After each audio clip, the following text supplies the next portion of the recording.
केंद्रीय मंत्री doctor Jitendra Singh हांच्यांनी polar भवन आणि सागर भवनाचे सड्यार उक्तावण केले। संवसारात सामक्या कमी प्रमाणात अशा तरेची सुविधा आशिल्ल्या संस्थांमदली ही एक संस्था आसा आणि देशातली ही एकमेव संस्था म्हण केंद्रीय मंत्री जितेंद्र उलयल्यात। RTX Goa bureau report. At the outset, I have to compliment Dr. M. Ravichandran, Secretary, Ministry of Earth Sciences, Government of India, the entire team, Director of NCPOR, the NCPOR team, for dedicating to the nation this new facility over here.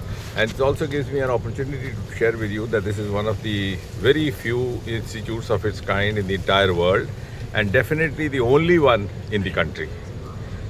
And considering the kind of emphasis that Prime Minister Narendra Modi is now giving to the blue economy, and it was he who not once but on two consecutive occasions from the ramparts of the Red Fort in his Independence Day address mentioned Deep Ocean Mission, which in other words is an indication of the fact that when India's economy grows further, now that from the fragile 5 we are 5, now we'll be 3 soon, and then we rise to the top by 2047 as Viksit Bharat, as most of us envisage.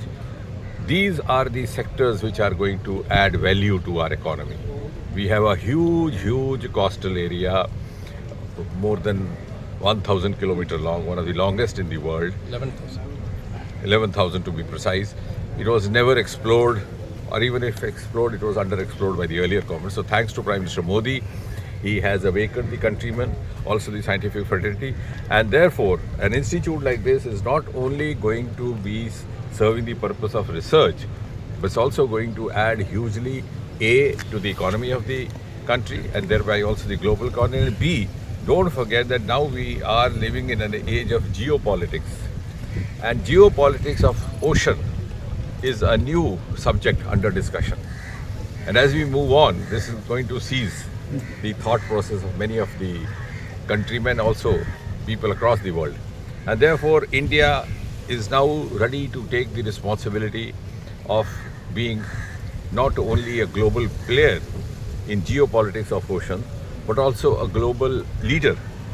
And may I also mention a global guardian, for the very reason that the information obtained from here, the analysis obtained from here will help in disaster preparedness, also address the climate concerns of future, also study the weather patterns, not only confined to the shores of India, but the entire world.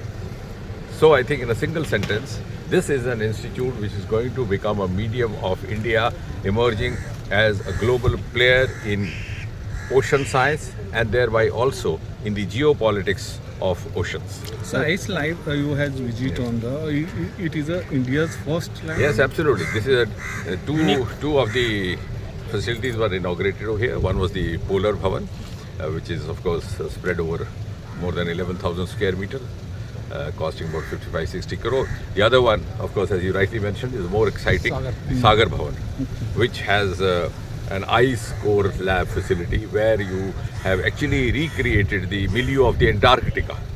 We just now had the experience of visiting a part of it, so that we would be able to not only do research for ourselves, in fact, we would be helping other fraternities also. Like for example, now in life sciences, we are dwelling into the mysteries of genes.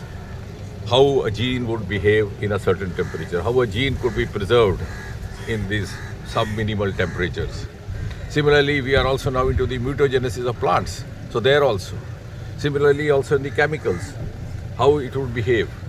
And therefore, this is going to be covering an entire gamut, not only confined to ocean science, but it is also going to cater to the scientific fraternity working in the other streams of science as well. And therefore, as I said, this institute is going to emerge as a very important center of not only research, but also a hub of future economy of India.